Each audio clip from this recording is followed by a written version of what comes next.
నమస్తే రాజశేఖర్ గారు. నమస్తే అండి. సార్ అదే రాహుల్ గాంధీ గారు మాట్లాడారు ఎలక్షన్ మ్యానిపులేషన్ గురించి. మీరు ఎప్పటి నుంచో దీన్ని ఆమోదిస్తూ ఉన్నారు.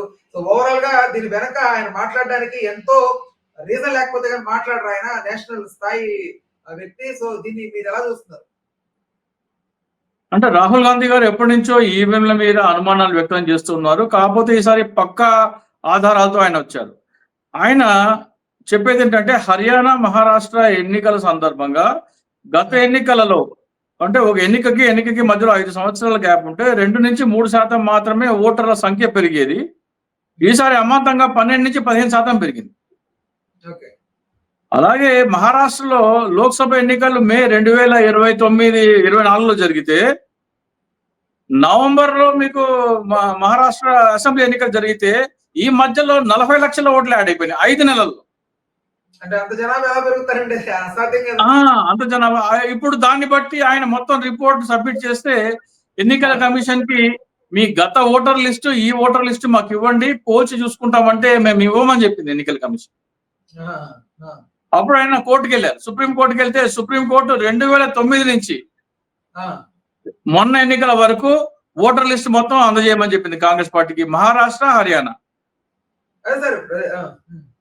సో దాన్ని బట్టి మన ఆంధ్రప్రదేశ్ కూడా కొంతమంది ఇప్పుడు విశ్లేషించుకోవడం మొదలు పెట్టారు. మన గడికోట శ్రీకాంత్ రెడ్డి గారు పెట్టారు.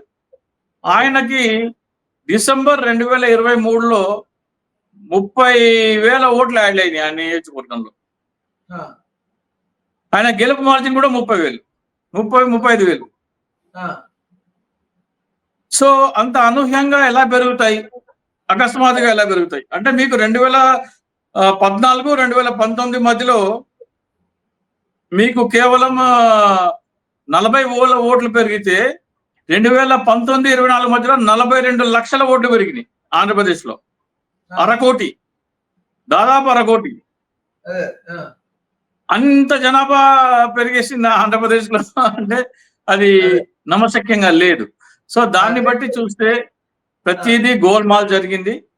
దీన్ని బట్టి మనము ఎన్నికలు ఎలా జరిగినాయో మనకు అర్థం చేసుకోవచ్చు. ఆంధ్రప్రదేశ్ కానీ ఒరిస్సా కానీ, ఆంధ్రప్రదేశ్ శాసనసభ, ఒరిస్సా శాసనసభ, లోక్సభ, హర్యానా శాసనసభ, మహారాష్ట్ర శాసనసభ ఇవన్నీ పబ్లిక్ మ్యాండేట్ కాదు.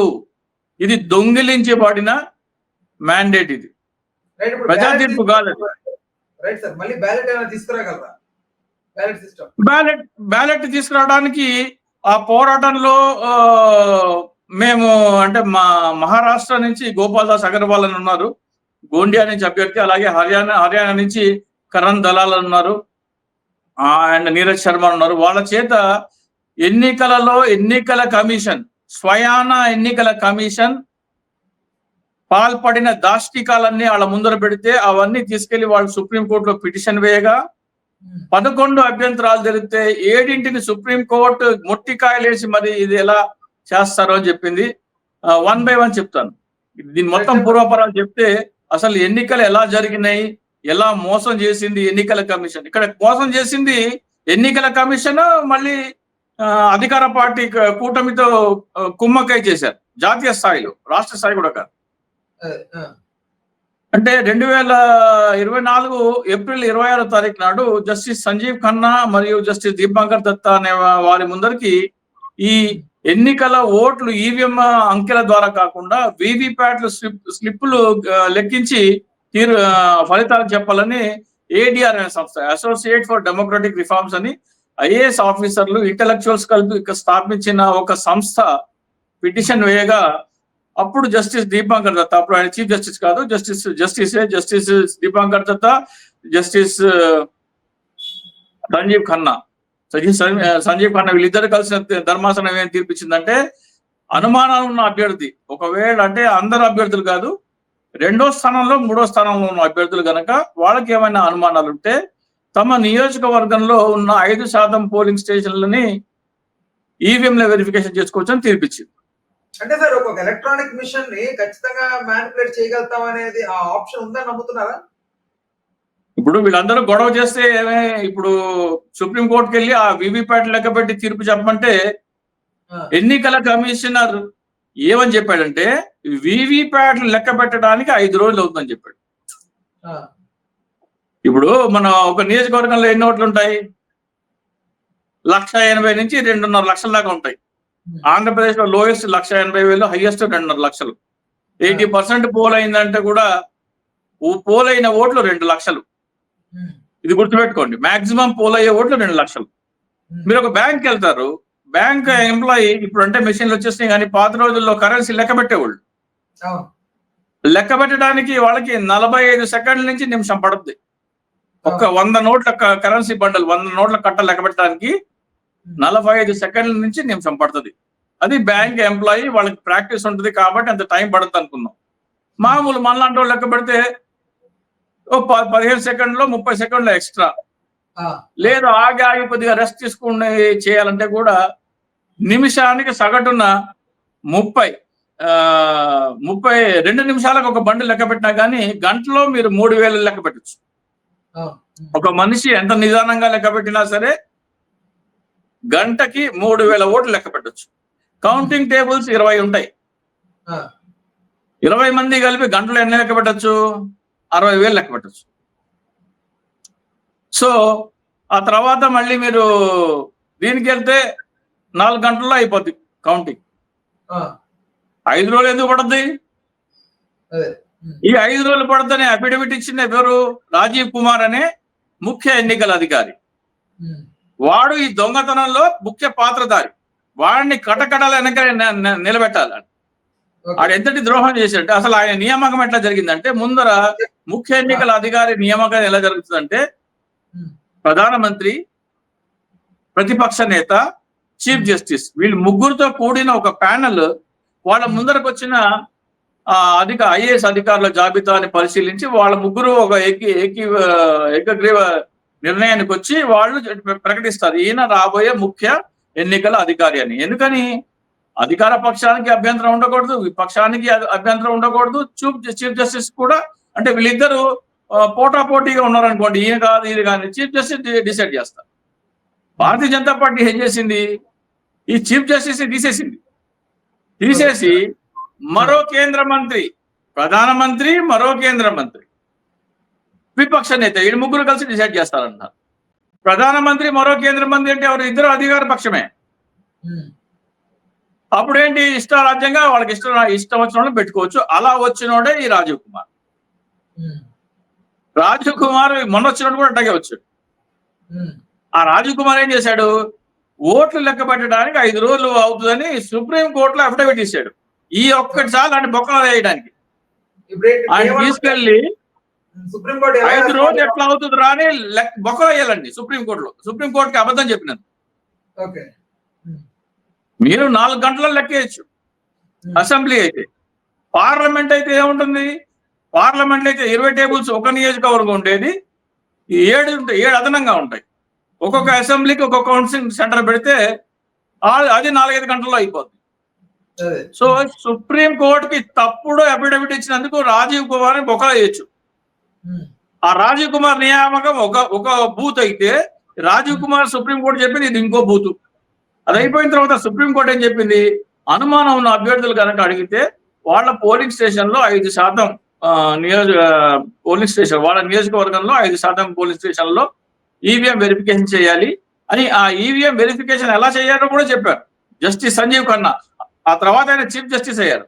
ఆయన ఏం చెప్పారంటే, ఈవీఎం లో 3 భాగాలు ఉంటాయి: control unit, ballot unit and VVPAT. ఈ 3 మైక్రో కంట్రోలర్లు పరిశీలించాలి అని చెప్పారు ఆయన. ఎవరు వచ్చి పరిశీలించాలి? ఆ కంపెనీ తయారుదారు. అంటే ఈ ఈవీఎం తయారు చేసేవి 2 కంపెనీలు ఉంటాయి, ఈసీఐఎల్ మరియు బిఈఎల్. ఈసీఎల్ అంటే electronic corporation of India limited, అది హైదరాబాద్ లో ఉంటుంది. బిఈఎల్ అంటే భారత్ ఎలక్ట్రానిక్స్ లిమిటెడ్, అది బెంగళూరులో ఉంటుంది. ఏ కంపెనీ మిషన్ లో అనుమానం ఉంటే ఆ కంపెనీ ఇంజనీర్లు వచ్చి వాటి మైక్రో కంట్రోలర్ పరిశీలన చేయాలని జస్టిస్ సంజీవ్ ఖన్నా గారు ఇచ్చిన తీర్పులో 37వ పేజీ పారా నంబర్ 76B 76B పారాలో స్పష్టంగా రాశారు. రాష్ట్రం ఏం చెప్పారంటే, మీరు దీనికి అవసరమైన స్టాండర్డ్ ఆపరేషన్ ప్రొసీజర్, అంటే మీరు ఈ వెరిఫికేషన్ ప్రక్రియ ఎలా చేస్తారో దానికి ఒక మొత్తం ప్రక్రియ మొత్తం SOP కింద తయారు చేసి దాన్ని విడుదల చేయమని చెప్పారు. ఎవరికి? ఎన్నికల కమిషనర్ కి ఆదేశించారు. ఎన్నికల కమిషనర్ SOP తయారు చేశాడు. ఎస్ఓపి తయారు చేసి సుప్రీంకోర్టు చీఫ్ జస్టిస్ రాసిన, ఆయన స్వహస్తాలతో రాసిన మైక్రో కంట్రోలర్ వెరిఫికేషన్ అనేది ఎగరగొట్టేసాడు. ఓహో, ఇది పెద్ద మైక్రో కంట్రోలరే లేదు ఎస్ఓపిలో. పెద్ద ఇష్యూ కదా సార్ అది. అదే బొక్కలు వేయాలంటున్నా కదా. అదే అదే సుప్రీం కోర్టు బెంచ్ ఇచ్చిన తీర్పు ఎలా అయితే మీరు ఈవీఎం వెరిఫికేషన్ చేయమన్నారో అది ఎగ్గొట్టేశాడు.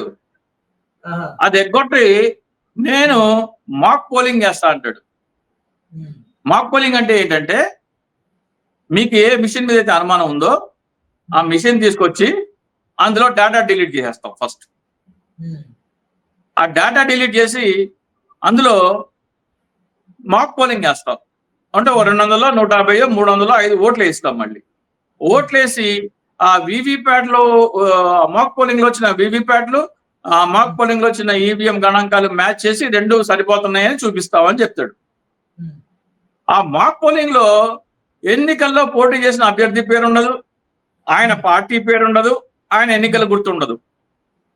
కుక్క, పిల్లి, నక్క, ఎలుక ఇట్లాంటి డమ్మీ గుర్తులతో మాక్ పోలింగ్ చేస్తారంట. అంటే ఒకవేళ ఈవీఎం కనుక మీరు ఒక ఆదేశం ఇచ్చారనుకోండి, ఫ్యాన్ కు పడిన ఓటు తీసుకెళ్లి సైకిల్ కో, తీసుకెళ్లి గాజు గ్లాస్ కో, తీసుకెళ్లి కమలం పువ్వుకో వేయమని, అది మీకు అక్కడ కనపడదు. ఆ మాక్ పోలింగ్ లో ఆ గుర్తులే ఉండవు. ఎలా పట్టుకుంటారు? ఎలా ఉందంటే, ఒక ఢిల్లీ ఒక జ్యువెలరీ షాప్ లో దొంగతనం చేస్తే పోలీసుని పిలిపించారు. పోలీసు పిలిపించి అతని జేబులు చెక్ చేయమంటే పోలీసు అతని జేబులు చెక్ చేయమంటున్నారు. అరే, మీ తమ్ముడు పిలిచినారా? మీ తమ్ముడు జేబులు చెక్ చేస్తాము, మీ తమ్ముడు జేబులో వస్తువు దొరికితే నువ్వు దొంగ, మీ తమ్ముడు జేబులో వస్తువు దొరకకపోతే నువ్వు దొంగతనం చేయలేదు అన్నారు పోలీసు. ఇంతటి దాష్టీకం చేసింది ఎన్నికల కమిషన్. ఇంతటి దాష్టీకం.